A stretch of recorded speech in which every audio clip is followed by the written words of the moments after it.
বন্ধুরা, আজকে বানাবো মোরলা মাছের ঝাল। কিভাবে বানাচ্ছি সেটা তোমাদের সাথে শেয়ার করব। ঠিক আছে, প্রথমে আমি মোরলা মাছগুলো কেটে লবণ, হলুদ আর একটু কাঁচা তেল দিয়ে মাখিয়ে নিয়েছি। এবার আমি এটাকে কড়াই বসিয়ে ভাজাও বসিয়ে দিয়েছি। হালকা ভেজে নেব মাছগুলো।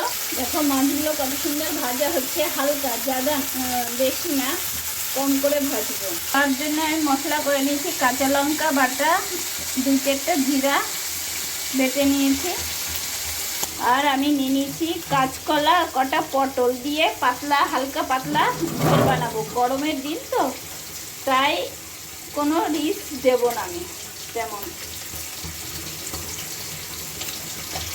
মাছটা আমার ভাজা হয়ে গেছে, এবার আমি তুলে নিচ্ছি। এই দেখো আমি মাছটা তুলে নিয়েছি। কড়াইয়ে একটু তেল অ্যাড করে দিলাম। কড়াইয়ের তেল গরম হয়ে গেছে, এবার কাঁচকলাগুলো আগে ভেজে নিচ্ছি। এটা শুধু হলুদ দিয়ে মাখিয়ে রেখেছিলাম, কেন কাঁচকলা না হলে কালো হয়ে যাবে, সেই জন্য মাখিয়ে রেখেছিলাম। কাঁচকলাটা ভাজা হয়ে গেছে, একদম লাল করে ভাজবো না, এইভাবে হালকা পাতলা ভেজে নিলাম। এবার এটাকে আমি তুলে নিচ্ছি। এবার 2-4টা পটল দিয়ে দিলাম এর ভিতরে, পটলটাও ভেজে নিচ্ছি। এতে পটলটাও দেবো আমি।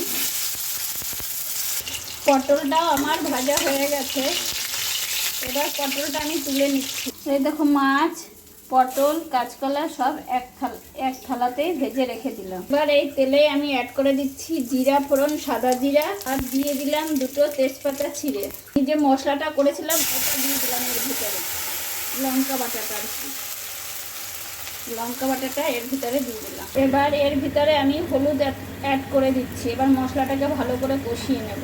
এর ভিতরে আমি পরিমাণ মতো লবণ অ্যাড করে দিলাম একেবারে। এর ভিতরে আমি কাঁচকলা আর পটলটা এবার মশলার ভিতরে দিয়ে দিচ্ছি। কাঁচকলা আর পটলটা ভালো করে কষিয়ে নিলাম। এবার এতে জল অ্যাড করে দেবো আমি। এবার এর ভিতরে আমি জল অ্যাড করে দিলাম।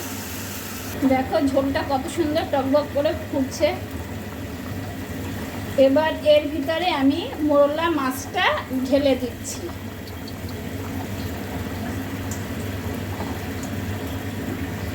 এবার হালকা সরিষা বাটা দিয়ে দিলেই হয়ে যাবে মাছের হালকা পাতলা ঝাল।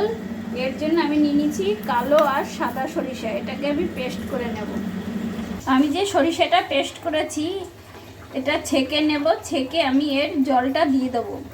এতে আমি কটা কাঁচা লঙ্কা দিয়েছি, যে যেমন ঝাল খাবে সেই রকম, কটা বেটেও দিয়েছি। তো দেখো ঝোলটা প্রায় হয়ে এসেছে আমার।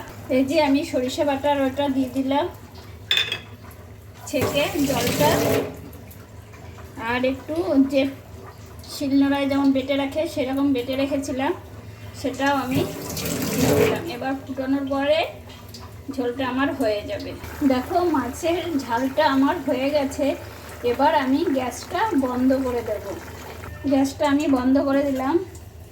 দেখো মোরলা মাছের ঝাল হালকা পাতলা, গরমের দিনে খেতেও খুবই টেস্টি এবং শরীরের পক্ষেও খুব উপকার।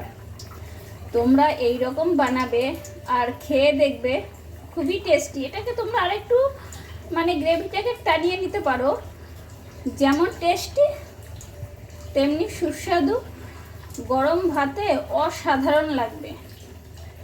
তোমরা এরকম বানাবে আর আমাকে লাইক, কমেন্ট, শেয়ার, সাবস্ক্রাইব অবশ্যই একবার করে দেখবে যে কেমন লাগে খেতে।